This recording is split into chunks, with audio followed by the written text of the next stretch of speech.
बिस्मिल्लाहिर्रहमानिर्रहीम। प्रोग्राम इख्तिलाफ राय के साथ मैं हूँ इफ्तिखार काज़मी। गवर्नर पंजाब और वज़ीर आला पंजाब की लड़ाई बिलाकर एक जगह पर आकर रुक गई है। गवर्नर पंजाब ने वज़ीर आला पंजाब को डी नोटिफाई कर दिया था, जिसके बाद वो लाहौर हाई कोर्ट चले गए। लाहौर हाई कोर्ट का बेंच बना, एक बार बना, टूटा, दूसरा बेंच बना और उसने परवेज़ इलाही को इस शर्त पर बहाल कर दिया कि परवेज़ इलाही 11 जनवरी तक असम्बलियाँ नहीं तोड़ेंगे। तो परवेज़ इलाही साहब को जो मतलूबा मोहलत चाहिए थी 10 दिनों की, 20 दिनों की, वो उन्हें मिल गई है, जो उन्हें खास साहब से नहीं मिली थी। तो ये सब क्या मामला है, क्या माजरा है, क्या ये मैच फिक्स था, क्या बिल्ली और चूहे का खेल ख़त्म हो गया है या कुत्ती चोराना रली हुई है, ये क्या चल रहा है? क्योंकि तहरीक इंसाफ के अंदर भी लोग इस बात पर हैरान है कि परवेज़ इलाही साहब जिन्हें असम्बलियाँ तोड़नी थी 23 दिसंबर को, वो असम्बलियाँ तोड़ने की बजाय अब अदालत से अपने लिए स्टे ऑर्डर ले आए हैं और उन अंडरटेकिंग दिया है कि 11 जनवरी तक वो असम्बलियाँ नहीं तोड़ेंगे।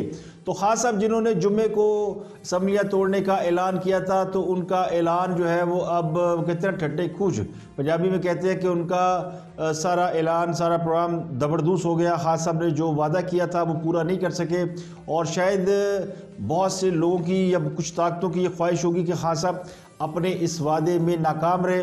वैसे तो खास साहब की अपनी भी ये नीयत नहीं थी, अगर नीयत होती तो खैबर पख्तूनख्वा असम्बली तोड़ने की कम अज़ कम समरी ही तैयार करा लेते, जो अभी तक तैयार नहीं की गई। तो कहीं ना कहीं ये मैच फिक्स है। ये सारा यानी मिली भगत है कि परवेज़ इलाही साहब को पंजाब का वज़ीर आला रखना था और उनकी मर्ज़ी के मुताबिक रखना था। अब यहाँ ये सवाल पैदा होता है कि वो कौन था।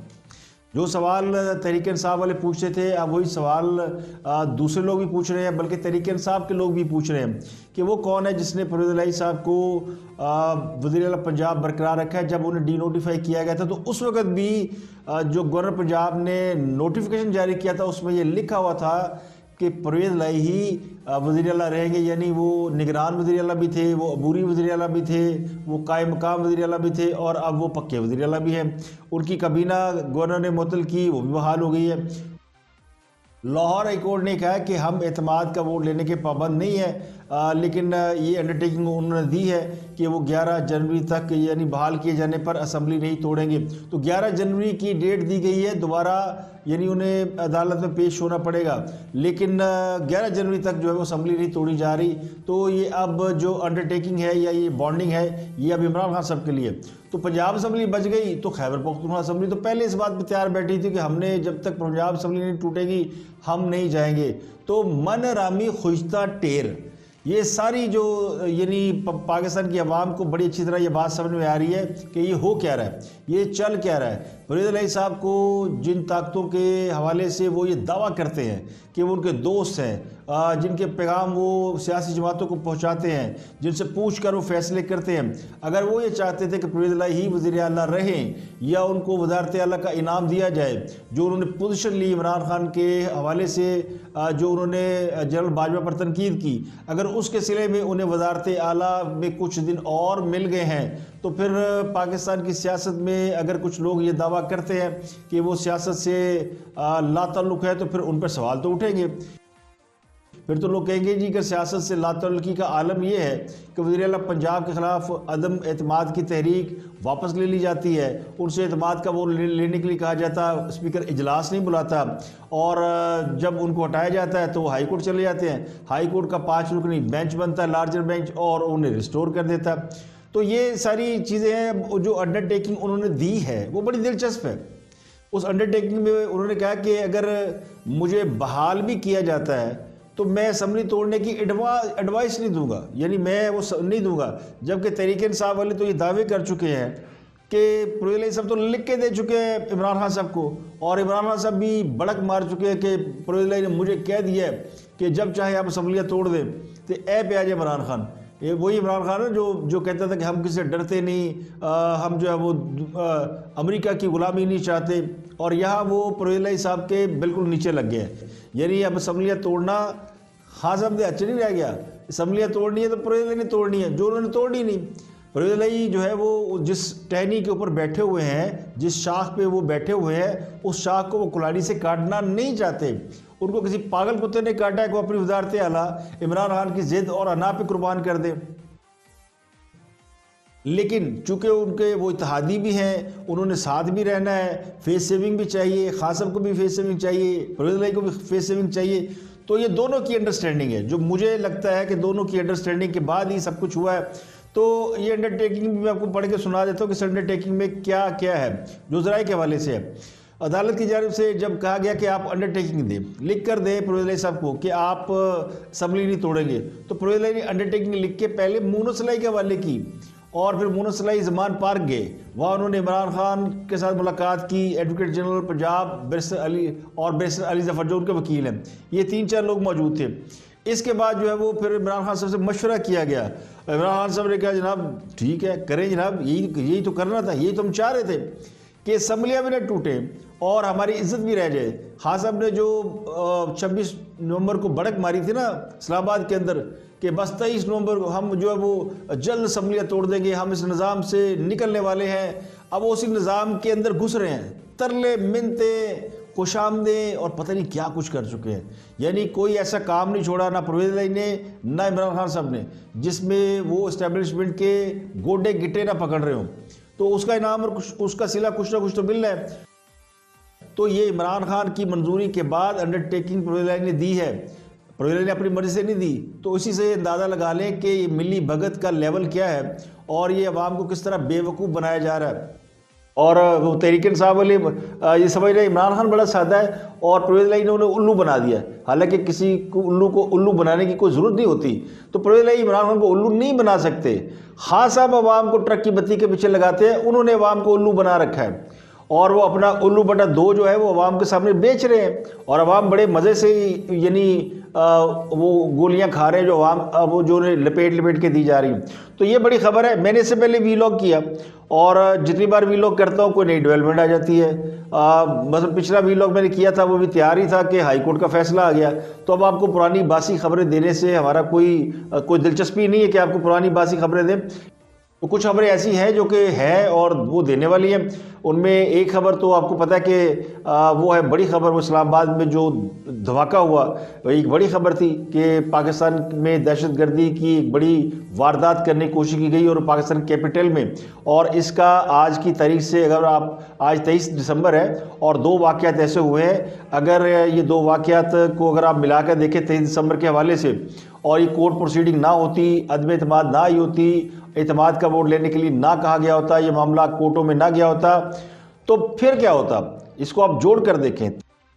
23 दिसंबर को एक तो इस्लामाबाद के अंदर खुदकुश धमाके के लिए गाड़ी लाई गई थी जिसको पुलिस ने इंटरसेप्ट किया और उन्होंने इस वारदात को नाकाम बनाया। आज ही के दिन अगर ये बड़ा वाक़या हो रहा होता, आज ही दिन मुल्क में असम्बलियाँ तोड़ी होती, टूट रही होती या टूट गई होती, अब तक टूट गई होती, चले फ़र्ज़ कर लिया कि आज टूट गई होती और धमाका भी हो गया होता और पाकिस्तान के फिर हालात क्या होते। और उधर से डिप्टी स्पीकर खैबर पख्तूनख्वा महमूद, वो भी क्या पता नहीं महमूद है या क्या है, तो उन्होंने भी कह दिया कि मेरे ऊपर अटैक हुआ है, मेरे ऊपर फायरिंग हुई है। तो पाकिस्तान के अंदर जो एक मैस की सूरत हाल थी, पाकिस्तान को जो लोग बनाना रिपब्लिक बनाना चाहते हैं, जो पाकिस्तान को श्रीलंका बनाने का सोचते हैं, खुदा ना खास्ता उनके अज़ाइम तो पूरे हो गए, वो जो चाहते थे वो पूरा हो गया। लेकिन ये तो इस्टेब्लिशमेंट ने असम्बलियाँ तोड़ने में रुकावट डाल दी और वो पैगाम लेकर आ गए परवेज़ इलाही साहब। परवेज़ इलाही साहब तो वरना इमरान खान की बगल में बैठ के जनरल बाजवा को गालियां देते हुए सुन रहे थे और सर ढूंढ रहे थे। लेकिन बाद में जब उनकी अपनी कवाली हुई, जब उन्हें डांट पड़ी कि ये आपने क्या किया, तो उन्होंने फिर सारा नजर आके इमरान खान पे उतारा। फिर इमरान खान साहब का सॉफ्टवेयर अपडेट हो गया और इमरान खान साहब ने भी तकरीर में से जनरल बाजवा का नाम निकाल दिया। तो अब देखें सूरत हाल क्या बनी है। इमरान खान साहब को अच्छी तरह पता है कि पंजाब असम्बली जब उन्होंने तोड़नी है तो उनसे सारी जो है ना वो सहूलियात छिन जानी है। और फिर जो है अभी थोड़ी देर पहले अगर आप देखते लाहौर की सड़कों पर किस तरह मैस क्रिएट हुआ था। ज़मान पार्क के बाहर भी ट्रैफिक जाम, चौरी पुरेलाई वाले रोड पे भी ट्रैफिक जाम। और ये है पाकिस्तान के जो हुक्मरान है, इनके नाज और नखरे और प्रोटोकॉल के लिए अवाम सफ़र करते हैं। तो इनके होते हुए इनके इतने नखरे हैं कि अगर ये घर से निकलने भी लगे तो 15 मिनट पहले ट्रैफिक जाम हो जाता है और कोई इमरान खान से मिलने आए तो 15 मिनट आधा घंटा पहले ट्रैफिक रोक दी जाती है। तो इनके ये सारे जो नाजो नखरे और जो उनके लल्ले तलल्ले हैं, जो उनकी याशियाँ हैं, जो ये दूसरों के ऊपर इल्ज़ाम लगाते हैं, ये सारी ख़त्म हो चुकी होती। तो यहाँ बहुत से लोग तैयार बैठे थे। लेकिन इसमें अब मैं आपको बता दूं कि हुकूमत भी इसमें से बाहर नहीं है। ये जो सारा गेम प्लान है ये हुकूमत इसका पार्ट एंड पार्सल है। तो मैं इसलिए कहता हूँ कुत्ती चोरा ना रली हुई है, चोर और चौकीदार मिले हुए हैं, और ये मिले हुए हैं इसलिए आपको ये सारा कुछ देखने को मिल रहा है। लेकिन जो एक बड़ी खबर थी आज की, वो थी एक अमेरिका में होने वाली बड़ी वारदात। इसे वारदात कहा जाए, इसे क्या कहा जाए, खान साहब का एक रकीब पैदा हो गया और खान साहब की जगह पर एक और शख्स आ गया, और वो शख्स आया रिहाम खान साहिबा की ज़िंदगी पर। अगर किसी खातून के शौहर की जगह पर कोई दूसरा आ जाए, यानी तलाक हो जाए और दूसरा नया शौहर आ जाए, तो ये रिप्लेसमेंट ही होती है। तो रेहाम खान साहिबा ने अमेरिका में शादी कर ली, अपने से 13 साल छोटे लड़के से शादी की है। हमें इस पर कोई इतराज़ नहीं है, न किसी को होना चाहिए। मियाँ बीवी राजी तो की करेगा काजी।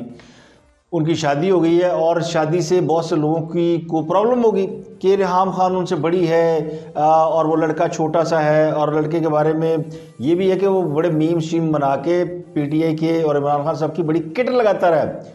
और मेरा ख्याल है उन्हें हंस के ही रेहामा के ऊपर जादू कर दिया, वरना रेहामा किसी आम आदमी के काबू में आने वाली कहाँ वो खातून है। और माशाल्लाह वो टीवी एंकर भी रही है, और इमरान खान जैसे तजर्बाकार कोना मुश्क और वो क्या कहते हैं फैंटेसी एक्सपर्ट की बीवी रही हैं। तो उन्होंने तीसरी शादी कर ली है और वो बड़ी जहांदीदा औरत है। तो उन्होंने अपनी शादी की तस्वीर पोस्ट की हैं, और जाहिर है ये खान साहब के जो जले हुए ज़ख़म पता नहीं है कि नहीं है, लेकिन जो टांग के ज़ख़म है वो ज़रूर हरे हो गए होंगे, और खान साहब ने ज़रूर टांग पे टांग रखी होगी, पलसेटी ज़रूर मारी होगी। ओके जनाब, वो कह रहे होंगे जनाब अपने तो कहते हैं ना 60 सदी शुरू हुई है। तो खान साहब की वैसे लगता है 60 सदी शुरू हो गई है। उनकी जो दूसरी अहलिया के हवाले से, तीसरी अहलिया तो बुशरा बीबी, तो बुशरा बीबी ने भी, यानी खान साहब की भी 3 शादियाँ हो गई, तेरे रेहाम खान की भी 3 शादियाँ हो गई, दोनों ने अट्रैक्ट कर ली। तो अब रेहाम खान साहब ने जो तीसरे शौहर के साथ तस्वीरें वो की हैं शेयर, वो बड़ी ज़बरदस्त तस्वीरें हैं। उनके शौहर मिर्ज़ा बिलाल बेग यंगस्टर हैं, और रेहाम खान का जो बेटा है वो शादी का वकील है। तो बेटे ने शादी कराई है माँ के साथ बैठ के। तो ये वो यानी स्कूल ऑफ थॉट ये कह लें, ये वो क्लास है जिसमें शादी ब्याह और ये सारी चीज़ें आम आदमी के शायद ज़हन में भी नहीं होता। कोई बेटा या बेटी अपने वालिदैन की शादी में बैठे, ज़रा पढ़ी लिखी क्लास में होता है, आम जगहों पे नहीं होता। जैसे वो खान साहब के जो क्या कहना चाहिए, उनकी बीवी के जो साबका शौहर है, उन्होंने ख़ुद अपनी बेगम को तलाक दी, उनके बच्चों ने मिलकर अपनी वालदा का निकाह कराया। तो इसी तरह रेहाम खान साहब की शादी में भी उनके बेटे जो हैं वो शिरकत उन्होंने की और उन्होंने शादी कराई। तो ये होती है यानी आज़ादी, ये होती है वो ड्रीम जो कि बहुत से लोग देखते हैं कि हमें कोई पूछेगा नहीं और हम मादर पिदर आज़ाद यहाँ पे। तो बहरहाल मकसद किसी को हर्ट करना नहीं, ये लोगों की अपनी मर्ज़ी है, लेकिन जब हम इसे मज़हब के साथ जोड़ते हैं तो थोड़ा डिफरेंट। तो रेहामा वो वेस्ट में पली बड़ी हैं और उन्होंने जो किया वो उनका किया धरा, लेकिन वो बड़ी अच्छी खूबसूरत लग रही थी। उनको हम शादी की मुबारकबाद देते हैं कि वो खुश रहे, जहाँ भी रहें आबाद रहे। लेकिन इस शादी का जो यानी इसके बाद फिर समझे कि बनी गाला में एक माहौल तो उदास है ना, कहीं ना कहीं ताल्लुक़ वास्ता तो वो रहता है, कहीं ना कहीं वो रहता तो है। तो तल्ख़ तजर्बात के बाद होने वाली शादी अल्लाह करे कामयाब हो। खान साहब की जो तीसरी शादी है वो ऐसे ख़तरे में है, सुना है कि उधर हालात ख़राब है, इसलिए खान साहब जो है वो बनी गाला से लाहौर मुंतकिल हो चुके हैं। और फिर उसके बाद उनके जो स्कैंडल आ चुके हैं, जो उनके घर से बहुत सारी चीज़ें लीक हुई हैं, उनमें कुछ लोग कहते हैं कि खान साहब ने पता नहीं सीखा, जो कड़ियाँ बीची हैं तो फलाना, ये वो तोशा खाना में उनका नाम आया, वो 5 किरात हीरा उसमें उनकी अहलिया का नाम आया। तो उन्होंने भी यानी काफ़ी हाथ साफ़ किया हुआ खान साहब के माल के ऊपर। और रेहाम खान साहब भी कुछ कम नहीं थी। बहरहाल अब वो चूँकि उनकी अहलिया नहीं है और पॉलिटिकल शख्सियत नहीं है, तो हम उनको वैसे ही जाने देते हैं, उन पर क्या बात की जाए। लेकिन उन्होंने जो खान साहब किताब लिखी थी ना, वो कमाल लिखी थी। वो किताब तारीख़ी किताब है, पढ़ने के काबिल किताब है, और जो कुछ उन्होंने लिखा था वो वैसा ही हो रहा है। खान साहब वैसे ही, यानी खान साहब ने कोशिश नहीं की कि वो अपने आप को सुधारें, बदलें या उसमें कोई इम्प्रूवमेंट लेकर आएँ। इसके अलावा अटारनी जनरल अशतर साफ़ ने इस्तीफ़ा दे दिया, मंसूर उस्मान की जगह पर नए अटारनी जनरल आ गए हैं। और वीडियो वायरल केस में डॉक्टर आमर लियाकत मरहूम की अहलिया दानिया शाह की ज़मानत नहीं हो सकी, उनको FIA ने उठाया हुआ है और फिर उनको जुडिशल कर दिया गया था। उन्होंने ज़मानत की दरख्वास्त की, लेकिन FIA ने कहा जी हमारी तहकीक तफ्तीश मुकम्मल ही नहीं हुई अभी। तो फिर अदालत ने कहा जनाब फिर जाके जेल में तफ्तीश कर लें आप उनसे। तो अभी तक उनकी ज़मानत नहीं हो सकी और मैंने आपको बताया था कि उनका बड़ा एक अहम केस से ताल्लुक़ है और उनकी भी जल्दी जान नहीं छूटनी। आज़म स्वाति जैसे हैं उनकी भी जल्दी जान नहीं छूटनी। इस तरह कुछ करैक्टर ऐसे हैं। और मैंने आपको शायद ये भी बताया था शहबाज गिल साहब की भी जिस दिन काबू आ गए तो उनका भी उनके बारे में कहा जाता है कि वो काबू आने से पहले पहले ही उन्होंने कान फाड़ लेना और वो तैयार बैठे हैं कुछ ना कुछ ऐसी चीज़ बोलने के लिए जो कि उनके लिए बचत का बायस होगी और किसी दूसरे के लिए ज़हमत का बायस होगा। इसके अलावा मनी लॉन्ड्रिंग केस में वज़ीर-ए-आज़म के बेटे सलमान शहबाज की अबूरी ज़मानत मंजूर कर ली गई है। एक और ख़बर आपको देते जाएं, मुल्क में सोना बड़ा सस्ता हो गया है और सोने की कीमत में तकरीबन 3,500 रुपये 3,350 रुपये कमी हुई है और ये एकदम बड़ी कमी हुई है। और पाकिस्तान के अंदर हालांकि डॉलर जो है वो कम नहीं हो रहा। सोने की कीमत में जो कमी है वो हुई है 3,350 रुपये और अब सोने की जो फ़ी तोला कीमत है 1,70,300 रुपये पर आ गई है। कल ये 1,80,650 रुपये पे थी। तो आलमी बाज़ार में सोने का भाव जो है वो $18 कम हुआ है। तो ये इंटरनेशनल मार्केट में गिरी है कीमत, उसके बाद ये कम हुई है। इसके अलावा पंजाब असम्बली में बड़ा हंगामा हुआ। गवर्नर पंजाब के खिलाफ करारदाद पेश की गई और गवर्नर पंजाब के हवाले से बड़ा शोर शराबा हुआ। इस अपोजिशन बाईकाट कर गई। डिप्टी स्पीकर और स्पीकर के खिलाफ अदम एतमाद की तहरीक जमा कराई गई, उस पर बहस ही नहीं हो सकी। लेकिन वो ज़ाहिर है वो टेबल है और उनके खिलाफ तहरीक अदम एतमाद यानी उन्हें वोट ऑफ नो कॉन्फिडेंस का सामना है और वो उन्हें लेना पड़ेगा। इसके अलावा जो परवेज़ के खिलाफ अदम एतमाद का मामला है वो अभी क्वेश्चन मार्क है। अदालत ने ये नहीं बताया कि वो एतमाद का वोट लेंगे या नहीं लेंगे, क्योंकि अदालत ने कह दिया कि ये हमारा मामला नहीं है। तो अब ये मामला किसने हल करना है? ये बड़ा दिलचस्प केस है कि गवर्नर पंजाब जिन्होंने असम्बली जो वो यानी परवेज़ को इस वजह से हटाया था कि उन्होंने एतमाद का वोट ही लिया था, लेकिन अब उन्होंने एतमाद का वोट नहीं लिया और वो बहाल भी हो गए। तो कहने वाले कहते हैं कि ये मामला अभी रुका नहीं है, परवेज़ को एतमाद का वोट लेना पड़ेगा। ये कानूनी माहिरीन कहते हैं गवर्नर ने जो उन्हें एतमाद का वोट लेने के लिए कहा है, जब तक वो एतमाद का वोट नहीं लेंगे उस वक्त तक वो वज़ीर आला नहीं बन सकते। लेकिन अब ये कोर्ट का ऑर्डर है तो मामला भी कहने कि फंसा हुआ है। लेकिन फिर अपने लाओ लश्कर के साथ बहाल हो गए हैं और वो कहते हैं बाकी वो इतमाम हुज्जत के लिए हुकूमत भी थोड़ा री रू शी शाह कर रही है, लेकिन कहानी कोई नहीं। कहानी सीधी सीधी है कि जनाब पिया वही दुल्हन वही जो पिया मन भाए। तो परवेज़ साहब इस वक्त इस्टेब्लिशमेंट के करीब हैं और इस्टेब्लिशमेंट लाख इनकार करे कि वो सियासत में इन्वॉल्व नहीं है। इस एक्ट के बाद उनके ऊपर सवाल ज़रूर उठ रहे हैं कि जनाब जो कुछ हो रहा है, जो करा रहा है अमेरिका, कहते जो करा रहा है अमेरिका करा रहा है, हमारे यहाँ जो कहते हैं जो करा रही है इस्टेब्लिशमेंट करा रही है, तो यह मुद्दा भी इस्टेब्लिशमेंट तक पैना। तो अब तक के लिए इतना ही। अपना गिरदुरमा के लोगों का बहुत ख्याल रखिए।